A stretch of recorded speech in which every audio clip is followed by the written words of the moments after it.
Olá, olá, olá. Boa tarde, boa noite, sei lá que horas eu vou liberar isso. Bom dia. Fiquei com vontade de gravar um vídeo e acompanhe meu raciocínio, que eu sei que eu sou, às vezes eu fico confusa, mas vejam bem. Já era algo que eu estava pensando e que por acaso, mas nunca é por acaso, as coisas foram se encaixando. Já que a gente está falando de acaso, o meu professor, o Jonas, tem uma frase muito bonita sobre o acaso, que ele diz que onde você aceita o acaso, você nega a possibilidade de Deus. Que ele quer dizer que nada é realmente por acaso, né? Assim, as coisas estão interconectadas. Mas, nesse meu acaso, que não é por acaso, acontece que eu e minhas filhas estamos menstruadas mais ou menos ao mesmo tempo. Três mulheres na casa menstruadas. E aconteceu uma coisa anteontem com meu filho, o único menino desta casa, da minha casa, que me deixou muito, muito orgulhosa. E aí hoje eu estava indo para a faculdade e estava escutando o podcast que é da Tati Bernardi, da Mili Lacombe e da Manu, não vou lembrar. Enfim, depois eu trago a Manu aqui, que é Reparação Histérica, que é um podcast genial. E hoje elas falavam exatamente sobre Sagrado Feminino, que é um tema, um assunto que eu estudei muito, enfim. E aí a Tati e a Mili mostravam um pouco delas, de algo que talvez existem muitas mulheres, desse preconceito, desse lugar que o Sagrado Feminino ficou, né? E que, no fim, é um lugar que satisfaz o patriarcado. Eu recomendo fortemente que vocês escutem o episódio. Eu posso trazer outros aspectos do episódio aqui, mas o episódio tem uma hora e fala sobre coisas super complexas, sobre como o sistema patriarcal, né, lavou as mulheres, como, né, tornou a nossa existência insignificante, como tornou o masculino é, superior ao feminino, e como para falar de sagrado feminino a gente tem que primeiro entender o que é feminino, enfim, muitos assuntos complexos.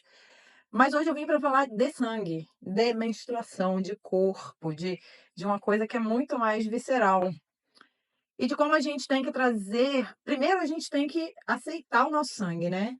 Aceitar sangrar. Você não precisa gostar de menstruar, tá, gente? Eu não tô aqui, não vim fazer apologia à menstruação de forma alguma. Acho que você deveria, mas não tô falando que você é obrigada. Por que que acho que você deveria?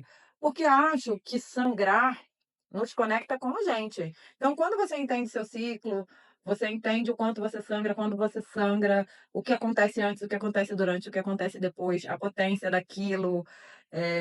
Sem romantizar a história de plantar ou não a lua, de regar ou não as plantas da sua casa com sangue, a gente tem que pensar que é um sangue muito poderoso, porque é um sangue que seria usado para gerar uma vida. Então, gente, é muito poder, tá? Então, assim, acho que deveria, não é obrigada.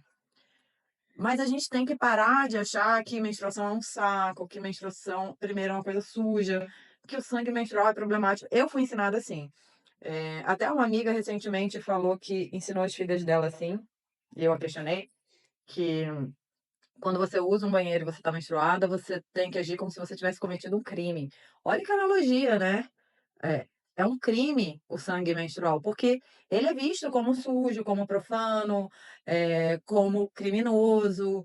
E eu fui ensinada assim, meu pai dizia que a gente tinha que enrolar muito os nossos absorventes, as calcinhas não podiam estar sujas, até acho que até aí tudo bem, mas era uma coisa muito, muito vergonhosa.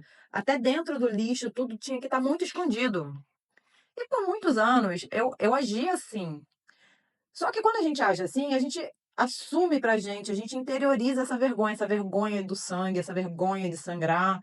E, e a verdade é que é só sangue, galera. É só isso. Não importa do buraco que ele sai, e acreditem, existem buracos piores para sangrar, é só sangue. Então, não deveria ter ai meu Deus, sangue, você sujou. E, e eu tenho, de um tempo para cá, naturalizado isso na minha casa. É, Tenho ensinado as minhas meninas que é só sangue. Elas têm um fluxo super intenso, como eu também tinha. Então, às vezes, vaza, suja lençol. E é um problema para elas. Elas choram, ficam arrasadas. E eu falo, galera, tá tudo bem. É só sangue. É só sangue. É só sangue. E eu tô indo para um lugar melhor na relação das minhas filhas com a própria menstruação, da relação. E isso vai refletir na relação delas com o próprio corpo, com o próprio ciclo. Faz a gente também pensar se Isso também está no podcast, que é: será que a gente não gosta de menstruar mesmo, né? Porque nos traz desconforto. Eu estou menstruada, então nos traz uma letargia, um momentinho que a gente só quer estar na caverna, só que o capitalismo nos cobra ser super produtivas todos os dias, todos os minutos, no matter what. Então, talvez em um outro sistema, como já houve, para quem assistiu, eu recomendo também a Tenda Vermelha, as mulheres tinham o direito de se recolher no seu período menstrual, porque é um período de recolhimento, é um período, né, de aprendizado, você está aprendendo coisas sobre você, você está sangrando, então é óbvio que você está enfraquecida, o seu corpo está passando por muitas coisas. Então, aqui na minha casa, a gente tem naturalizado isso. E por que eu comecei a contar todas essas histórias? Porque eu acho que a gente, para além de trazer as meninas para a conversa, a gente tem que trazer os meninos para a conversa. E o que aconteceu na minha casa anteontem, que me deixou muito emocionada positivamente, foi que meu filho estava usando o banheiro, nós usamos o mesmo banheiro, e ele foi jogar o papelzinho dele no lixo e falou: Nossa, cometeram um assassinato aqui dentro. Porque provavelmente tinha papeizinhos com sangue, porque acontece, a gente não consegue ser ilibado. E como são três mulheres menstruadas, vocês imaginam. Mas ele falou isso com uma naturalidade. Não tinha nojo, não tinha raiva, não tinha nada. Era uma piada sobre a quantidade de sangue dentro do lixinho. E ele foi muito natural, foi muito bonito, porque se a gente conseguir vender isso, assim, sangrar é natural. Tá tudo bem. Mulheres sangram todos os meses. Mulheres sadias sangram todos os meses. É, E aí eu fiquei pensando que, né, poxa, ponto pra mim. Alguma coisa eu tô fazendo certa, porque esse menino abre um lixo que devia estar cheio de papelzinho com sangue e faz uma piada. Porque isso é natural na vida dele. Mulheres falando de sangue, sangrando e falando sobre isso abertamente é parte da vida dele.